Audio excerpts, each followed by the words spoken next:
Oh, baby, it is Tuesday, July 1st. It's me, Jesse Rowe, King of Crespi, joined as always by Brandon Bullinger, Lord Paramount of the South Bay in Los Angeles, California.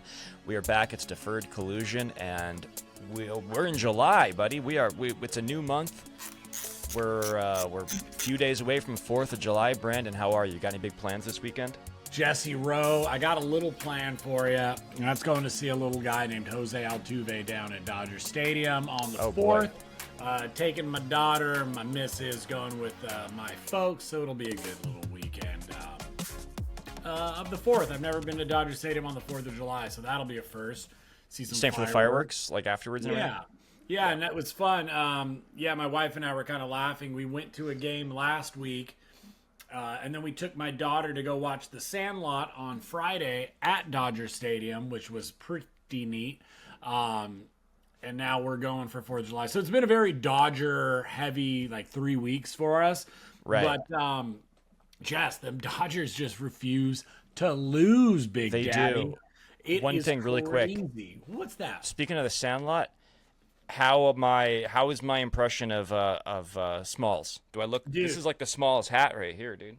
You're absolutely that stage in The Sandlot that wasn't in the movie of in between Smalls as a boy and then being in his 50s as the color commentator or the play-by-play for guy. the Dodgers though. Pretty legit. Hey, you made it, kid. Smalls. This is the story of Smalls. He started with a podcast talking about the Dodgers, and then the Dodgers picked it up, and they ended up having him be their color commentary guy. So there you go.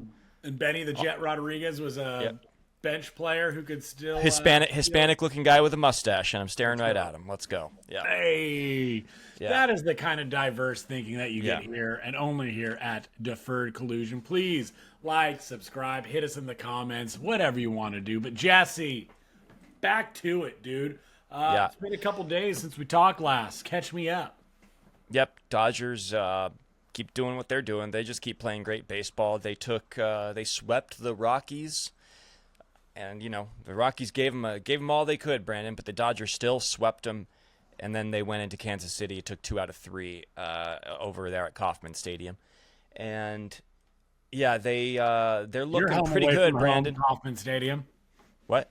You're home away from home, Kauffman Stadium. My favorite stadium, Kauffman Stadium. No, they're obviously looking great, and they're playing great baseball. They have extended their lead in the division to 7.5 games. They're tied for the best record in baseball, and it's to nobody's surprise. But I mean, we talked about this a couple weeks ago, we did have some concerns about where the Dodgers were because they clearly weren't at their best. And I still feel like they're not at their best. I still look at this team and I'm like, this just something doesn't feel right. They don't feel complete to me, and yet, regardless of that, they are almost 20 games above 500. They're 8 games up in the division. They're running away with it. Best record in baseball, potentially, or tied for it. They just look great. And the best part about it is Clayton Kershaw got 5 strikeouts in Colorado, and now he's 3 away from breaking it. He pitches tomorrow night against the White Sox. That dog. He looked great in Colorado. His stuff looked really good. I mean, for what it is now at this point, he pitched really well.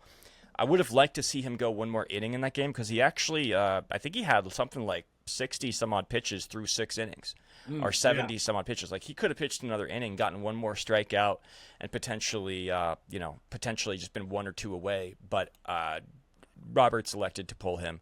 But he looked great, and he's going for it tomorrow, and I am excited for that. I'm very, very excited. I'll be tuned in. I'm super fired up, man. It's one of those things. Getting to see Kershaw perform well wasn't necessarily what I was expecting this year. After that, wasn't the goal of the season at all. Yeah. Well, dude, I remember after that, start in Cleveland. It was just man, is he washed after that first inning? He's giving up hard hit balls. Left and right. This was after a not so good debut, I think the week before, but he's really, really settled it down. He's starting to really keep the ball to just softer contact. Gave up that home run in Colorado, but still, dude, if I were to tell you that in July Kershaw would have a 4-0 record with a 3.03 ERA and a 1.1 WHIP. I'd be pretty fired up, dude. I don't know. I don't know what I was expecting of him Yeah. this year. Like I had high hopes, but Jesse, you and I have talked about, like, if everybody's healthy, you don't expect Kershaw to be a postseason starter. You know what I mean? But maybe this milestone is the start to something bigger. What do you think? Do you think? I know it's just the lowly Chicago White Sox, but do you think if Kershaw goes out and dominates, blows through that 3,000K milestone, do you think there's any possible this old dog kind of gets some fresh blood in his system and, maybe a little return to form, becomes a postseason guy? Well, I mean, I feel like he has returned to form in terms of the best pitcher he can be right now. I think this is the best pitcher that Clayton Kershaw can be right now for a guy that's consistently throwing 89, 90 miles an hour with his fastball.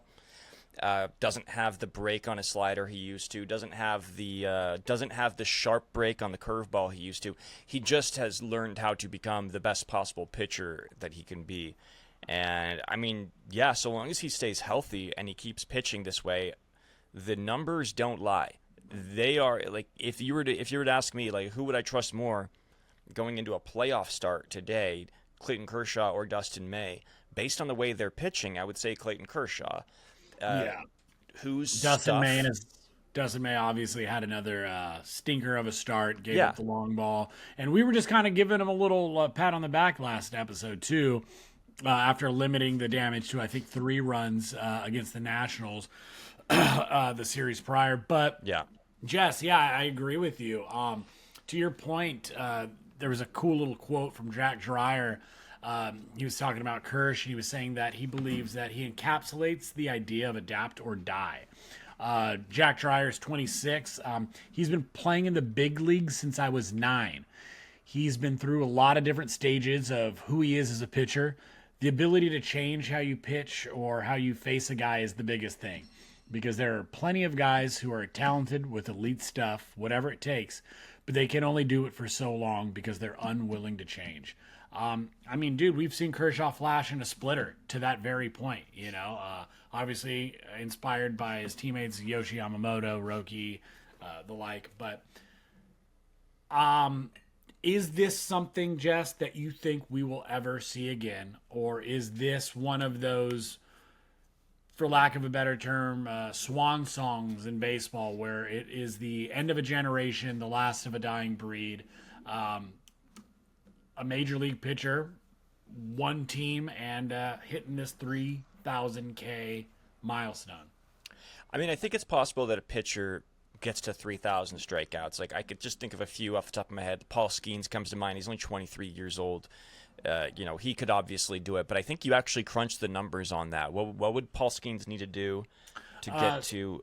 So I don't want to take any stolen valor. This is per Jackson Stone at MLB.com. But he wrote, just to put into perspective, so he uses 2 of the game's most elite arms right now, Tarek Skubal and Paul Skeens. Yeah. So to put in perspective the longevity that Kershaw has had to reach 3,000 strikeouts, Tarek Skubal, who notched 225 Ks last season, would need 13 more of those same seasons to reach 3K. For Paul Skeens, who has taken the league, by storm, he had 280 Ks in his first season, which racked in at 239 innings pitched. Jess, he would roughly need 2,300 more innings pitched at this current K per 9 pace to reach 3,000 strikeouts. Like I said, that was per Jackson Stone of MLB.com, but those are just some gaudy numbers from a couple of just, the best in the game, right? I think nobody argues that Tarek Skubal and Paul Skeens are 1A, 1B in MLB right now. Let's see, active MLB strikeout leaders. As of right now, Verlander is at the top. So no, like, yeah, we'll see Chris Sale. We'll probably get to 3,000. He's 472 away. That's still a few more years, you know. Yeah, If that's he like can 3 more last. seasons, probably. Yeah, and then Garrett Cole was around 2,200. 22. Yeah, 2250. Obviously got Yeah. Tommy John, so it wouldn't be around till maybe his age 40 season. Yeah, that's going to be tough for Cole. He's going to have to stay healthy, not just be healthy, but stay healthy. Yu Darvish probably won't get there. He's around 2,000 right now. Kevin Gossman won't get there. Nola probably won't get there. He's Charlie 1,200 Morton, away. I think, is around 2100, and Charlie Morton is, about I'm just looking at 56 years age. old. Yeah, I'm looking at age and amount right now. Like Luis Castillo's at 1,400. He's 32. Gosh, who's young and around 1,000 right now? Dylan Cease has 1,100 and he's 29. That's going to be tough. I'm just looking. I'm looking here. Hey, I appreciate you giving it the old college try, Jess. It's But in gonna be my tough, humble dude. opinion, I'm looking at these. It's gonna be tough, man, because age is a huge factor in a lot of this. Like Logan Webb is 28 and he's got 900. And like Right. he's one of the best pitchers in baseball. Yeah, dude. So he has to pitch. He has to basically go pitch till he's 40, give 12 seasons of like 190 strikeouts. You know what I mean? Yeah, and dude. I just don't think he's going to do it. Like, yeah, I think it's going to be. I think it has to be one of the young pitchers now. Even Skubal, he's 28, man. Like he's got to stay healthy for like 10 years. Which to is get there. crazy, and it feels like a Yeah. big ask in this, Yeah. league that is just riddled with Tommy John surgeries. It's like, we're talking about Cole, like he's in his mid 30s right now. He's missing this season. He's gonna miss considerable time next year. And then what does he come up as? Like he's gonna have to make this big change again, and it's tough Yeah. for guys. I think Chris Sale gets there, and then I think that and Cole might get there too. But I think that might be it. Like for a while. See, I'm not sold that Chris Sale is going to have the health to make it another 500 Ks. That's at least another 3 seasons. I just don't know that his body's got that in him. And I'm not a Chris Sale hater. I think he is, when healthy, one of the best pitchers of an era. But Yeah. we're talking about one of the top 5 arms ever, the greatest lefty of this entire generation. I mean, this is something that he could have done a few years ago, barring injury. No, But and it just he goes to fought show. back. Sorry, go ahead. No, I was just saying, but like he's fought back against injury, diminished velocity, and a haunting postseason history. All that to be this last man standing on this, proverbial pitcher's mountain. Verlander's, I think he's out with arm injury, right? Isn't he supposed to be on the Giants? No. I saw him. I was watching Verlander pitch the other day. He was pitching against the White Sox, and dude, so he's on the Giants now. I'm not joking. I think the White Sox hit like 5 hard hit balls to the warning track that like I think would have been home runs on like any other day in the first 2 innings. I was just watching like, oh my god, like Verlander just does not have much at all anymore. And I don't think he's like pitching terribly, but he just doesn't look look like he has much impact for the Giants right now. I mean, his numbers, he's got a 4.26. He has 55 strikeouts in 67 innings. He got a 1.4 WHIP. He's like noodle arm. You know what I mean? He's just pitching for numbers at this point. He's just pitching to pitch, and I don't think he's actually helping the Giants win. So he's obviously one of the best pitchers of his generation. To be fair, none of the Giants are helping them win right now. We'll get to that. Marlins, it's not been the smoothest transition since old Rafi Devers came over from Boston, but maybe it'll be a little bit better after the All-Star break. Well, regardless of all that, Kershaw pitches tomorrow. Make sure you guys are tuned in. He's going to probably get to 3,000 strikeouts. I just really fucking hope that he doesn't go like 4 2/3 and he only has 2 strikeouts, and then he has to go to Milwaukee to get number 3,000. I really hope that doesn't happen. I really hope he gets 3. Yeah.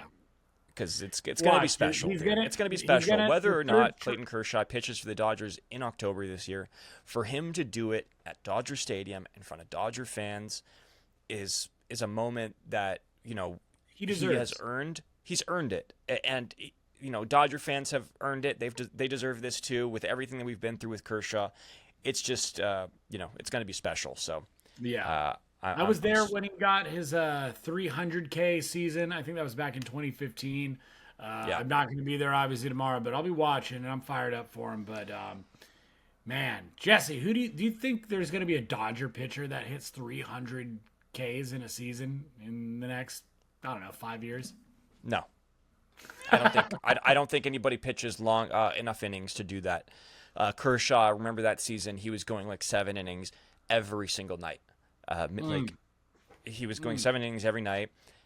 I don't think we'll see that. That's one of the that's a lot to ask, because that was one of the all-time greatest seasons ever by a pitcher, and I just don't expect that we can expect that again from a starting pitcher in this era where they're just kept on such a short leash. Clayton Kershaw is the end of a dying breed.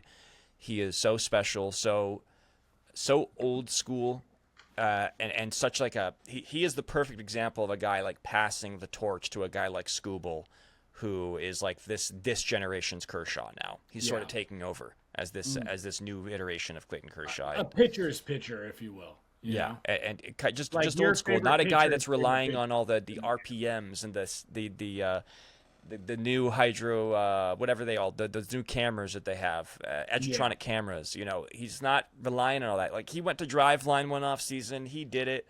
It helped him a little bit, but all in all, Clayton Kershaw just did it on his own. You know, he did it his way. And shouts out to Rick Honeycutt, dude. We love you, honey. Oh, honey, baby. One more pitcher that we got to talk about here before we get into the meat and potatoes of this episode.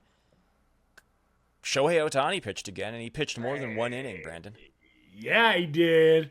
Kid was multiple throwing pitches over gas. Yeah. Multiple pitches over 100 miles an hour, matched his career high at 102.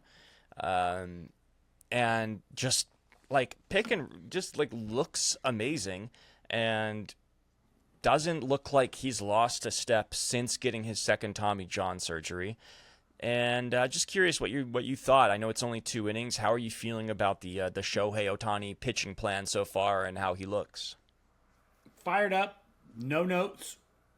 Yep. Kids hitting 102. What the fuck am I supposed to say? And honestly, I have that to say to any like Dodger critic, hater. I don't care if you're a fan or not. Jesse, we were talking about like, is this lame seeing him pitch 1 inning? I saw him pitch 2, but he hit 102. I don't give a fuck. That's fireworks, Daddy-O. That was cool. Jess, did you notice who he hit these numbers against, dude? It's a familiar face for the old gas station called Ohtani. So apparently Ohtani he only likes pitching against. 102.7? What was it? Yeah, apparently he only likes pitching against Vinny Pasquantino.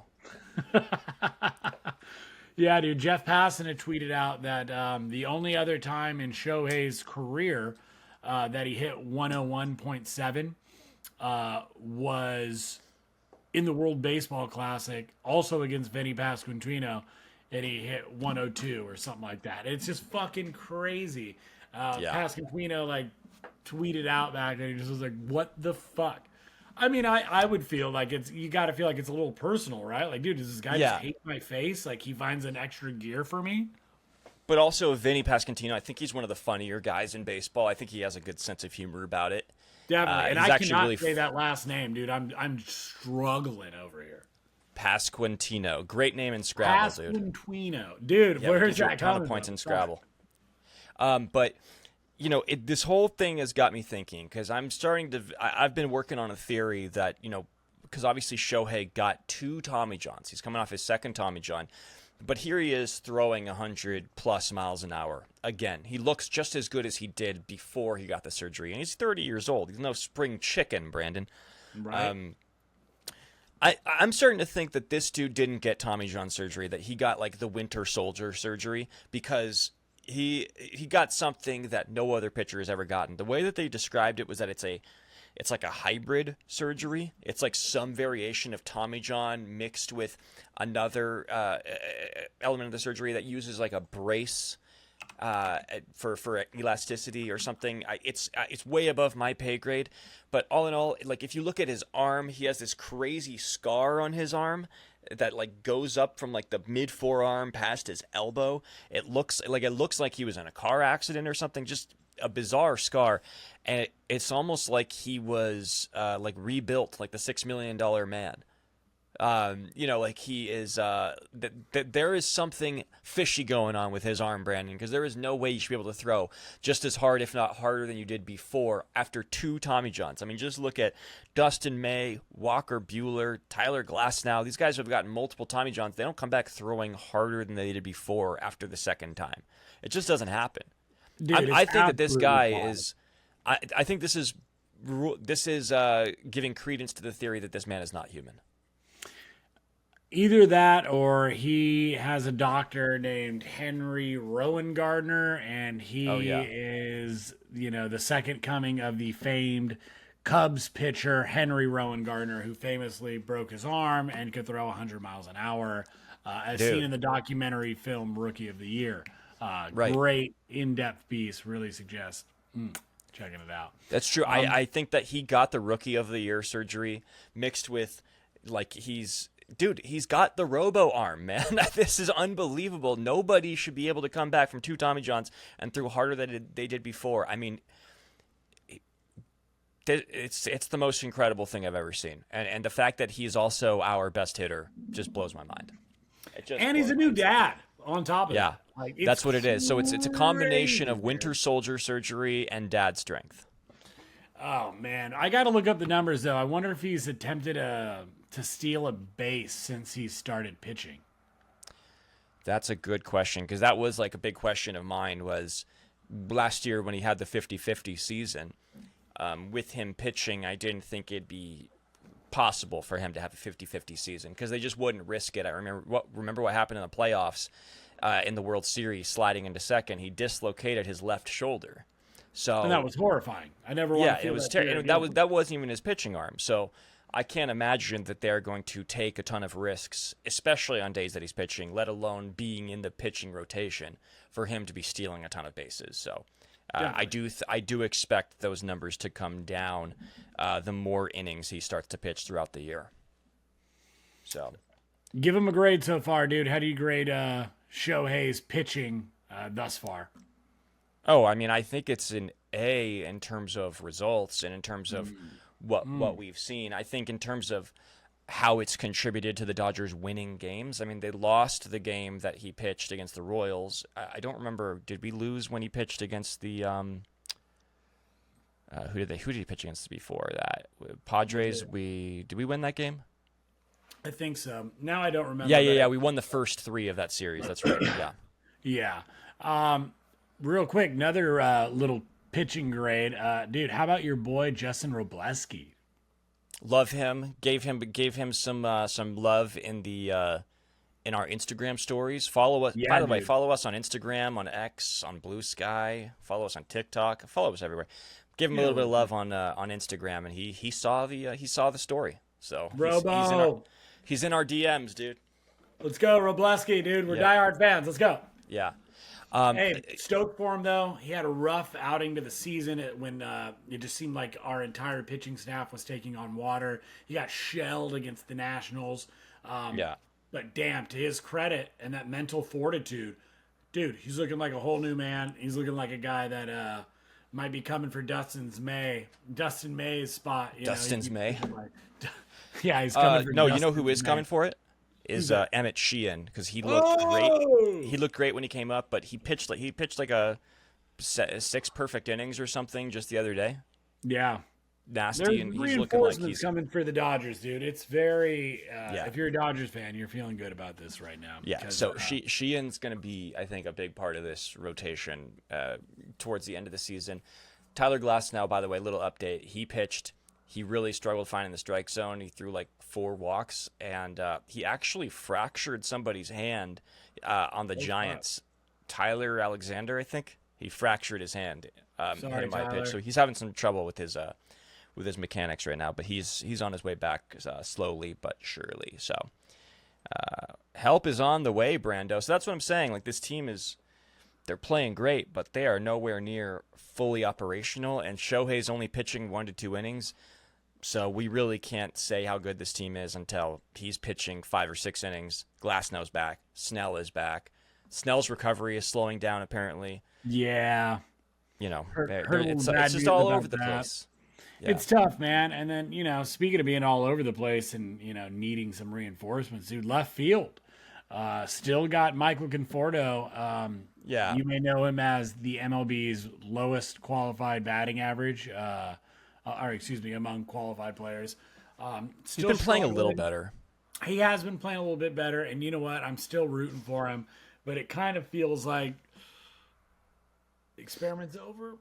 Right? Well, so we do have some clarity on this because a lot of Dodger fans have been wondering why Conforto is getting so much playing time over Hae-Sung Kim. I'm one of them.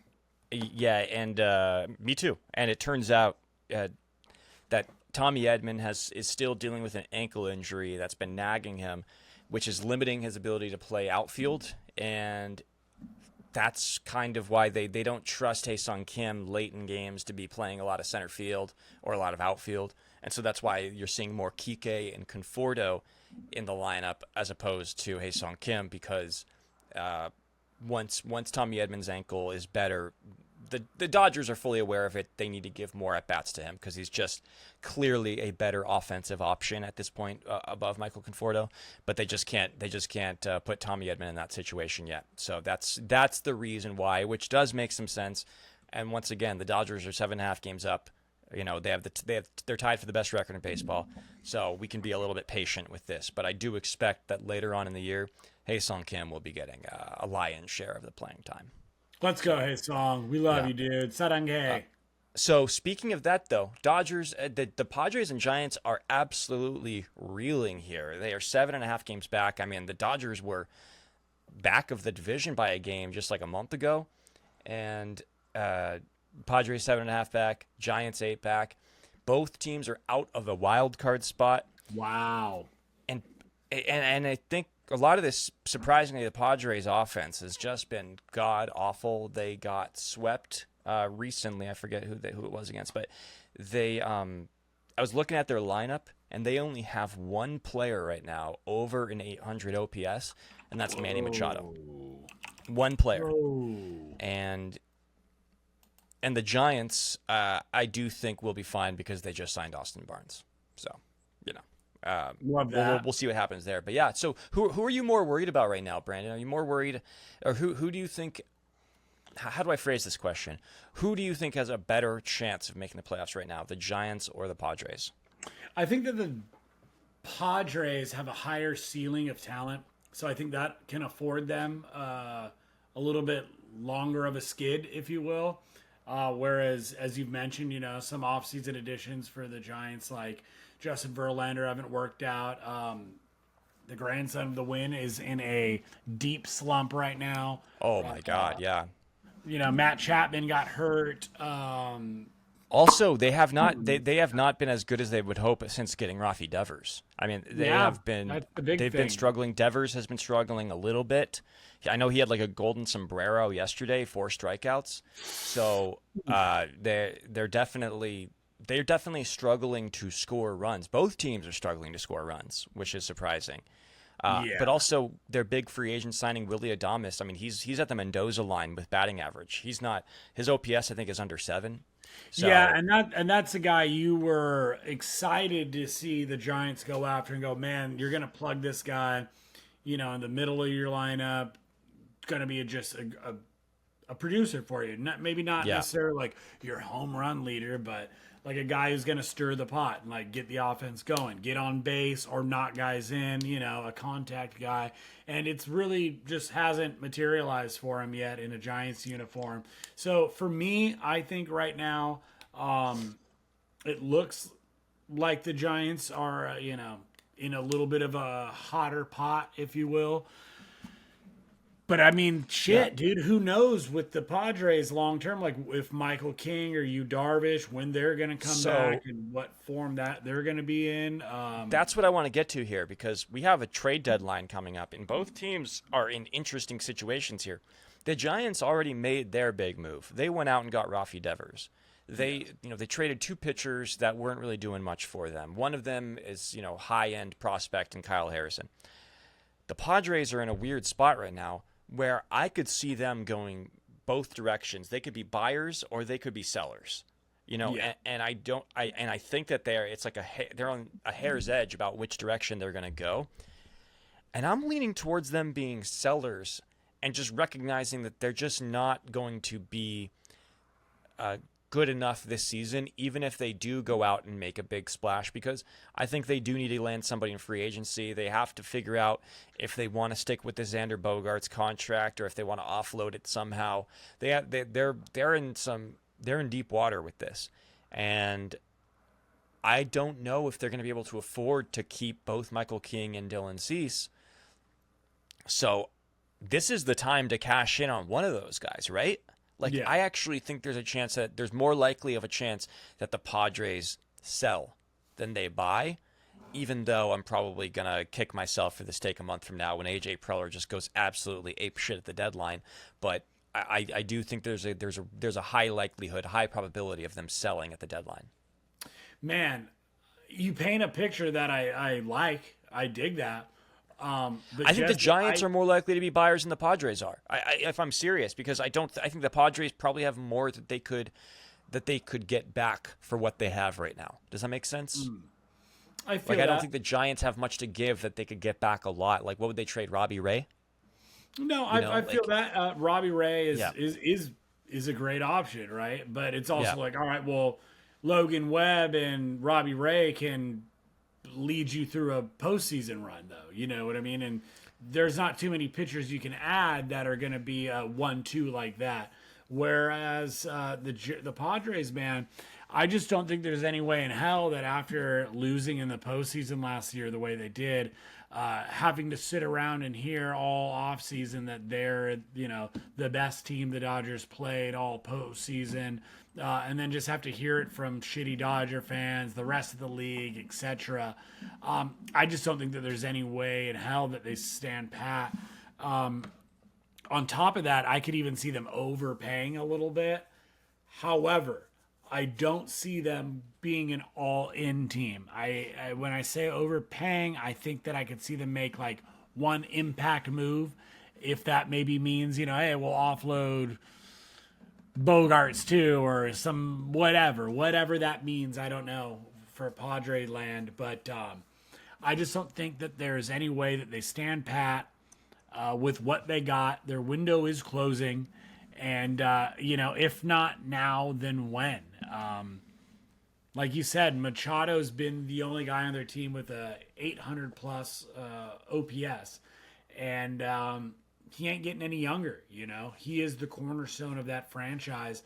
And like I just mentioned, Yu Darvish is yet to be really seen this season, and he's your ace. He's your vet. And he's going to be pitching into his 40s on that contract too. Yeah, that's another rough contract because he's looking like he's been slowing down every single time he's on the mound. Yeah, and but he was great in the point, postseason. But to your point, about the Padres retooling, we're already seeing the memes about, hey, did the Padres get fleeced in the Soto trade? With the war of like C.J. Abrams and Mackenzie Gore and who am I forgetting? Wood. Whatever. It doesn't matter. But yeah, James Wood. Yeah. Their combined WAR is already greater than that of like Soto's in his time there, which I think is a little unfair. It's 3 players to 1. Yeah. But that's the point, right? Is that you overpaid for this guy and didn't make it to the promised land. Well, that's why I Even though- wonder if that's why I wonder if they'd be likely to trade Dylan Cease and try to keep Michael King, because Michael King is like the last remnant that they got from that Juan Soto trade, because they obviously got Michael King back from sending Soto to the Yankees. And if you can keep Michael King and then trade Dylan Cease, you could because he's young, you could probably get some good stuff for Cease. You could probably get cash in right now and get some good stuff. And then you can look into the offseason about potentially packaging a prospect to get a big player, or to offload the Bogarts contract if you're to a stupid team that would take it. Like, let's be real, like I can't think of a team right now that would actually want that contract. It's pretty bad, but you could find a way to offload it by attaching a big prospect that would free up money for you to go out and sign one of the bigger free agents out there in the market. So that is a possibility. But I don't see where they're at right now. And, they're stuck in kind of a black hole with this Dodger team right now that's just clearly superior in every way. And it's not just getting a new left fielder that's going to fix it for them. I keep seeing Padre fans saying, "Oh, we really need a left fielder." It's like, yeah, but that's just not going to fix it, dude. That's not the only. Their thing going bullpen's still on with this pretty team. good. It's a lot of it is like leadership and clubhouse, stuff that they just don't. But they just don't. Oh, Really you have. want leadership, dude? You want clubhouse guys, dude? Well, how about the San Francisco Giants signing Captain Austin Barnes? Does that do anything for you? That's what I'm saying, dude. That's why I think that move right there, Giants are set, baby. They don't even need to make any other moves. Austin Barnes is a player manager. This is one of my favorite Dodgers of all time. He's one of the worst players I've ever seen, one of the worst hitters I've ever seen, and it did not matter. He's a winning player. My Did guy. not matter. Love you, Austin Barnes. You know who's not Love you, my Barnesy. guy, Good luck in San Francisco. I hope you never win again. Hey, you know who's not my guy? Who? Padres color commentator, whatever. I don't know what his title is, but announcer, Mark Grant. Yeah. You know why I got beef with him right now, Jess? Dude, he was besmirching my guy, Max Muncy, and just straight up saying, like, what are we doing here? Manny Machado's the best third baseman in the NL, in baseball. And more importantly, Max Muncy is a worse third baseman than Manny Machado. Mark's words, dude, not mine. So this is for the because they were talking about All-Star game voting on the Padres broadcast, and they were trying to explain why Manny Machado should be the starting third baseman for the All-Star team, because I guess Max Muncy is getting a lot of votes. Oops. And he basically said on the broadcast, like, guys, like, let's just be real. Manny Machado is a better third baseman than Max Muncy. And all right, fine. He's better at playing the position.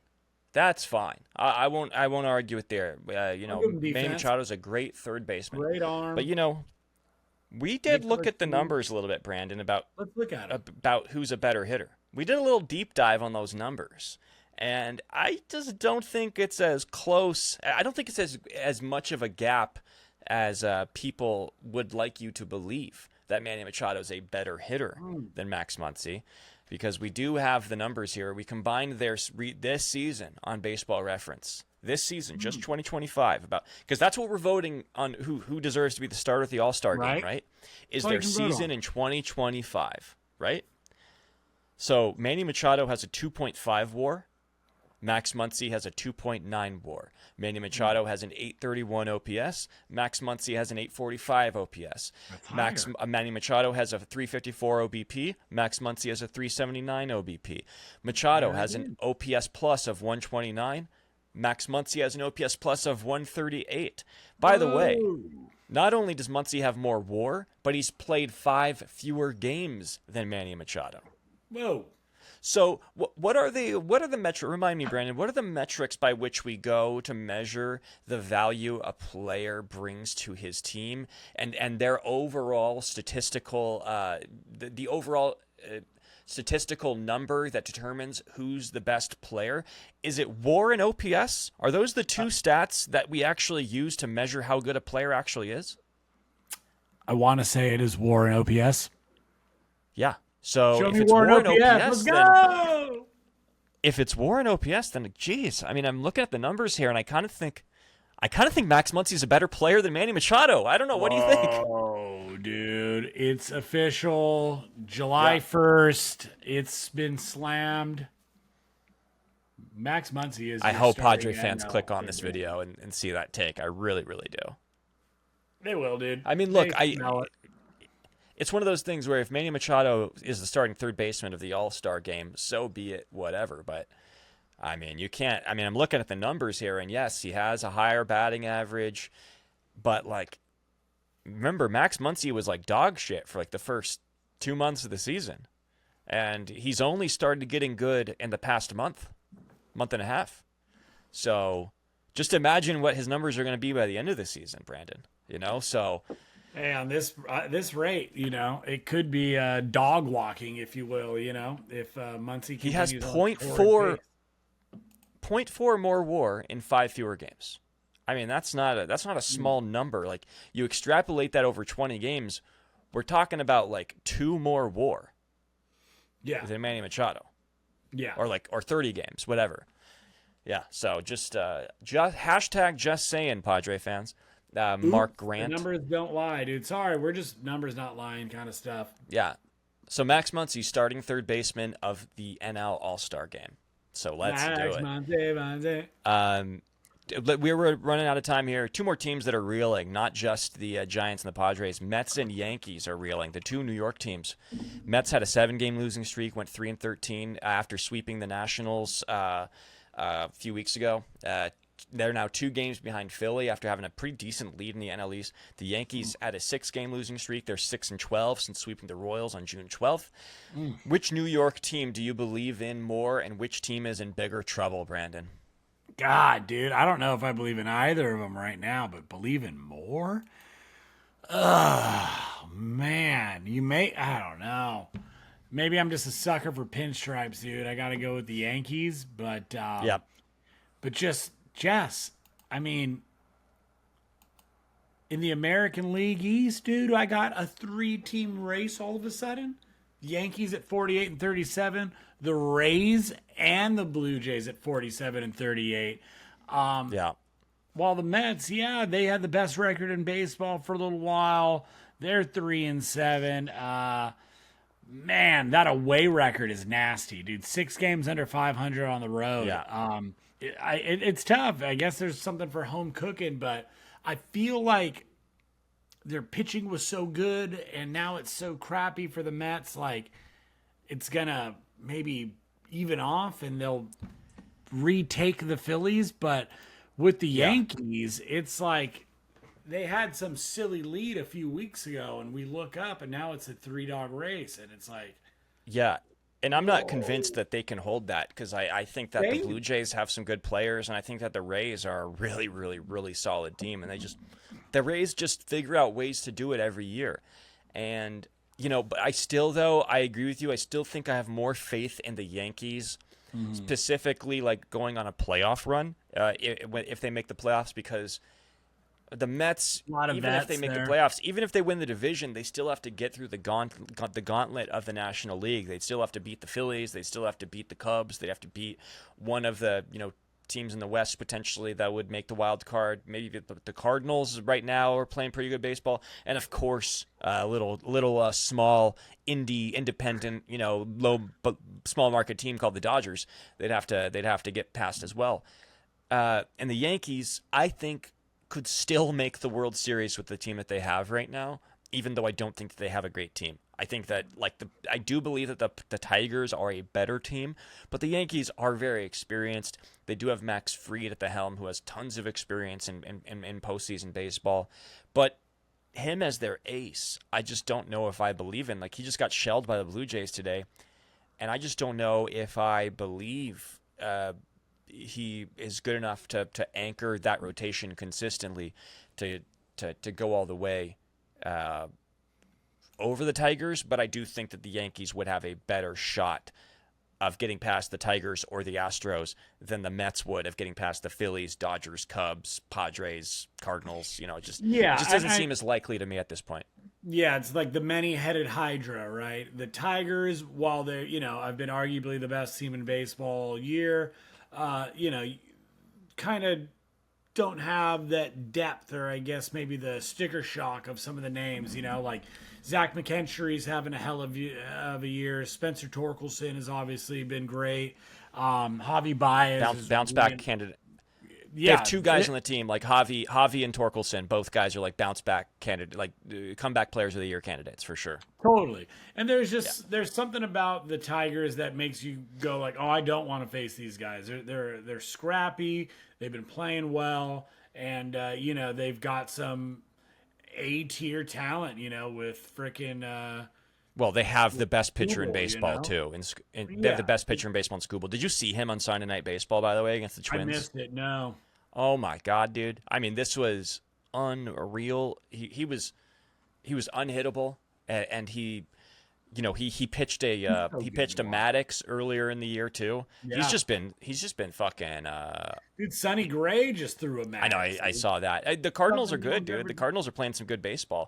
Dude, Nobody's more upset about the Cardinals playing good baseball than Nolan Arenado is. By the way, he's so annoyed about it. He was like, he turned down that trade to the Astros because he thought that he was going to get traded to the Yankees or the Dodgers, and then here he is, and the Cardinals are actually pretty good. So sorry, Nolan. It's fun. You want to see him, be relevant, I guess. It felt like the Cardinals were the big bads in the NL for a decade or two there, and yeah, it kind of faded. But we'll see. I think St. Louis fans deserve a little bit more. But Jess, speaking of fans, a certain fan out in the desert, out in Arizona, isn't welcome anymore for being involved in one too many home run plays. Did you see that? Did you see this clip? Yeah, so is it 5 different times or 4 different times? I wrote down 5 different times. I don't know if it's entirely accurate. It wasn't clear if this was the 5th one or if this was, there was 4 other incidents including this one. But yeah. So he has essentially interfered with a home run ball 4 or 5 different times over the last 4 seasons, where he's reached his glove over the fence, interfering with an outfielder catching the ball, and now he has finally been banned for the rest of the season by the Diamondbacks.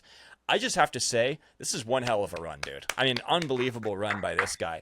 How crazy. I mean, because there's that Dodger fan that caught a lot of home run balls a couple years back. He's the guy that caught the Justin Turner walk-off home run against the Cubs in 2017. I remember that guy catching a lot of home run balls. There's obviously Zach Hampel, the world's worst baseball fan.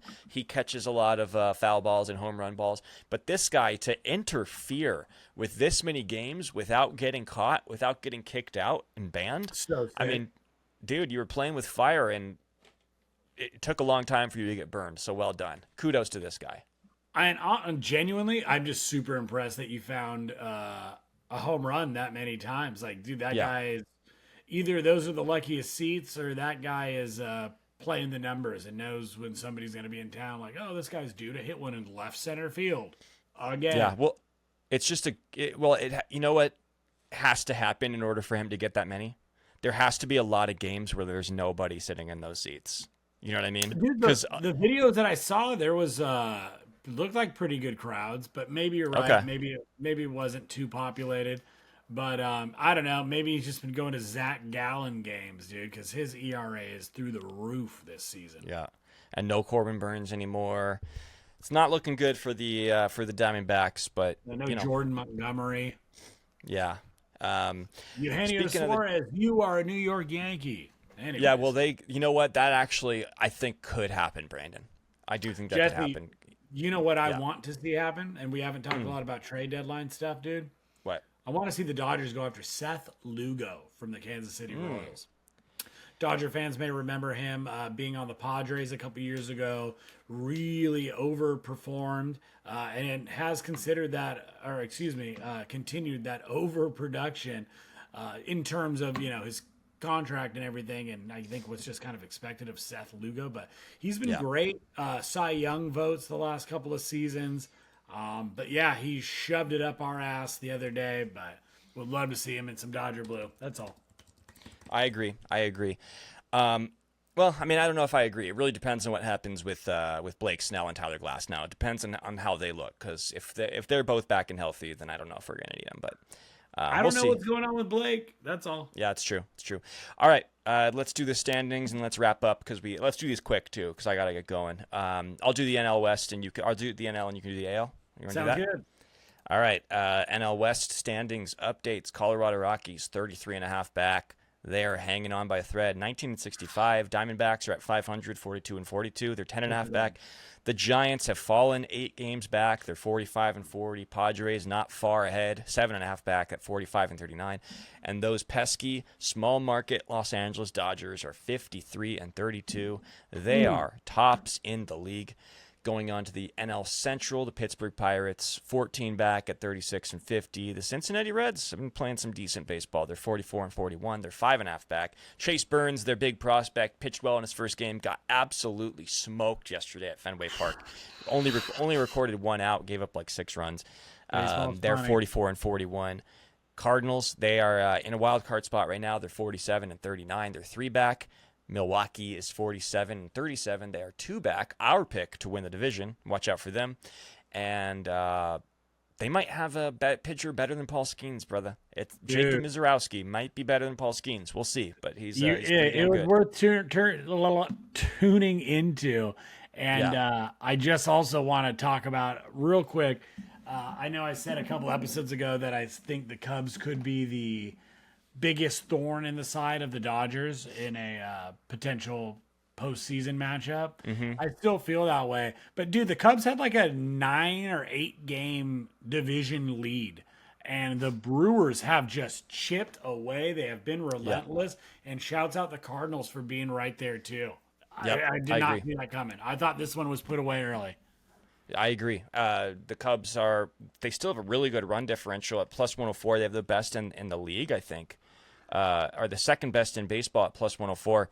But they have they're 4-6 in their last 10. They have a 2-game lead. They're 49-35.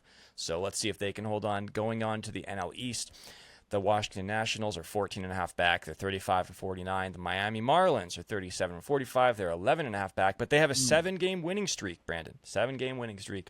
Pretty sick. The Atlanta Braves just can't seem to put together a decent stretch this year. They are 38-45. They're 11 back.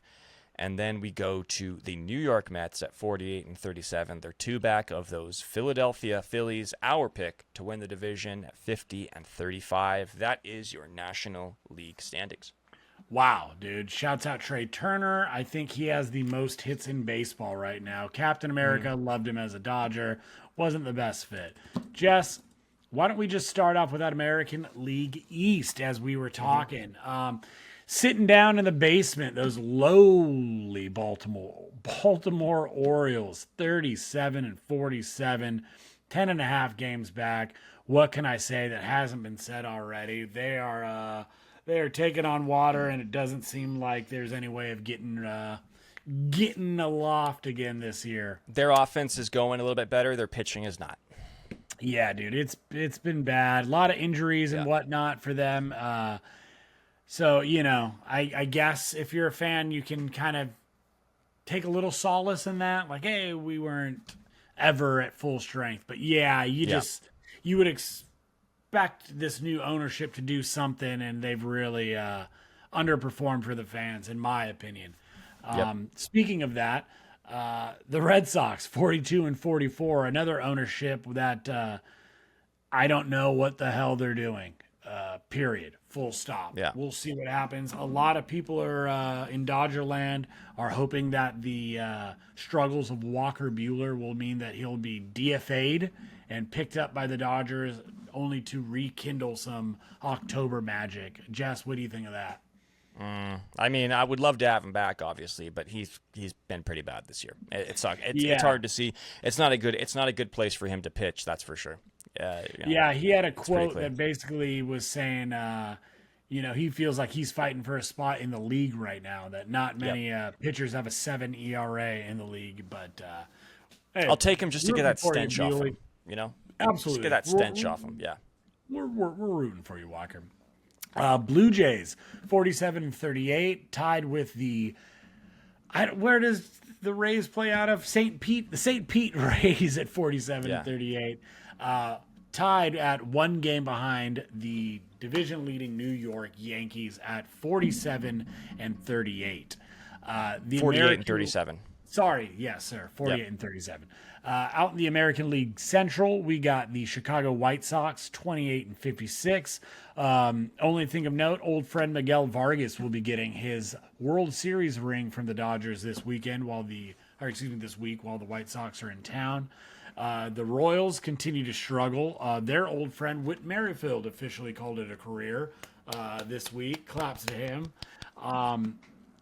They lost 2 out of 3 to the Dodgers, are really struggling. 7 games under 500. What am I talking about? Brutal. Not what we thought when we were thinking of the Royals this offseason at all, Jess. Nope. Really thought they'd be taking a step forward. And boy, would I like to see Seth Lugo traded to the Dodgers. The Minnesota Twins, 40 and 44. I got nothing to say about them because I don't think they're worth talking about. Do something or sell the team. Cleveland Guardians, agreed. They had a bad month, but are only 11 and a half games back in second place at 40 and 42. What a dog shit division that American League Central is. And I believe tied for the best record in baseball, the Detroit Tigers at 53 and 32. I think we've spoken enough about the Tigers today. We have. We gave them their flowers. Yeah, shouts out. American League West, my shame, my embarrassment. John Fisher's Sacramento Athletics sitting at 35 and 52, 16 and a half games back. Luis Severino just can't stop talking shit, doing his best to get traded. Has like a 2.27 ERA on the road and like a 6 something. He really wanted that he signed that contract, went to a place that nobody wanted to play, and then started complaining immediately because he just wants somebody else to take the contract. He's trying to finagle the league here, Brandon. He's trying to con some other team into paying him that money. Did you see that picture of him seeing Sutter Health Park for the first time after signing that deal in the offseason? He's got his hands in his pocket and staring at the field like, what the fuck? And Jess, I think that was the moment where he knew, he's like, yeah, I got to get out of this. This is ridiculous. I don't think he's fucking gaming anybody, but I think he took the most money he could and now is being a disgruntled employee. You know what? And it's like a guy that it's like the popular person that like went off and like went to the big city, got a good job in the big city, but he's just been like, he feels like he's lost that salt of the earth aspect of himself. He's lost connection with humanity. So he decided to move back home. You know what I mean? He hasn't been home in a long time. He's like, I'm going to move back home. I'm going to go, I got to be with real people again. And he walks out and then he sees like, wait, I'm like living in the fucking Inland Empire now. Oh shit. I got to get the fuck out of here, man. Like, oh no, I'm in Barstow, dude. Yeah, I should have taken this job. The Texas Rangers, the only team in the league that doesn't celebrate Pride Night, at 41 and 44. I thought that was interesting. I guess for the last like 3 or 4 seasons in a row, when the Orioles have hosted the Rangers, it's been on the Orioles Pride Night. And I guess the Rangers are the only club that doesn't have a Pride Night in the MLB. I thought that was fun. The Angels, 41 and 42. Some lighthearted trolling. Love it. We're allies. The Angels, 41 and 42. Sans Ron Washington, they're flirting around 500. Joe Adele's been playing well. Yeah, we love you, Ron. Just like a great ambassador for the game. Love that guy. Yeah. The Mariners, 44 and 40. Fucking goddamn it. 6 games back. Just go get a bat, dude. Get a bat. If I'm a George Kirby's pitching better. Mariners fan, and I'm pissed. This is awful. George Kirby's pitching better too. He's like he's starting to get back into it, and like they have such good pitchers. Go get a bat, man. Make something happen. The season Cal Raleigh is having, dude, a potential MVP season right now. You gotta supplement it with some more offense. Like you can't rely on your catcher to carry you all season. You know, you got to go get something. In a I'm not even joking, dude. I think that the Mariners are one aggressive trade deadline away from like punching their ticket to a division series, dude. They are my pick Fuck the wild to go to the World card, Series. They are my dude, AL pick to go to the World Series. They have the pitching to do it. They just need to pull the trigger on a big move. Fucking reinforcements, dude. Yep. And then everyone's favorite horror villain, your Michael Myers, your Jason Voorhees, always just perpetually ever getting closer. The Houston Slowly Astros, but surely. Yep. 50-34. They've looked great, dude. And they're doing it without Jordan. Yeah, dude. Jordan, another setback.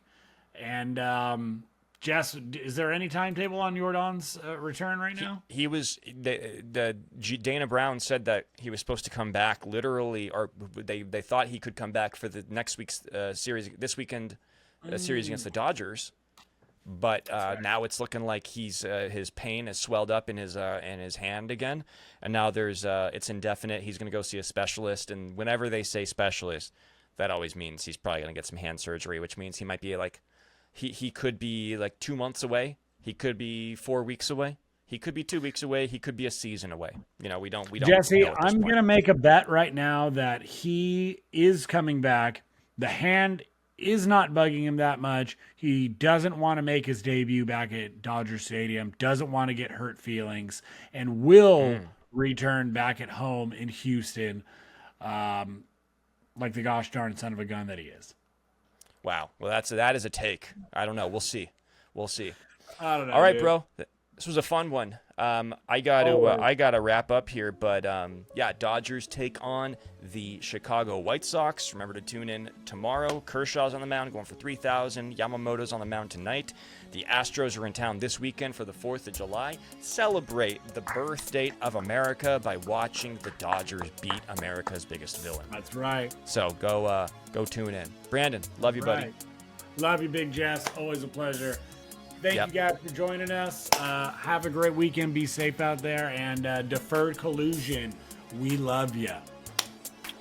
We out, baby.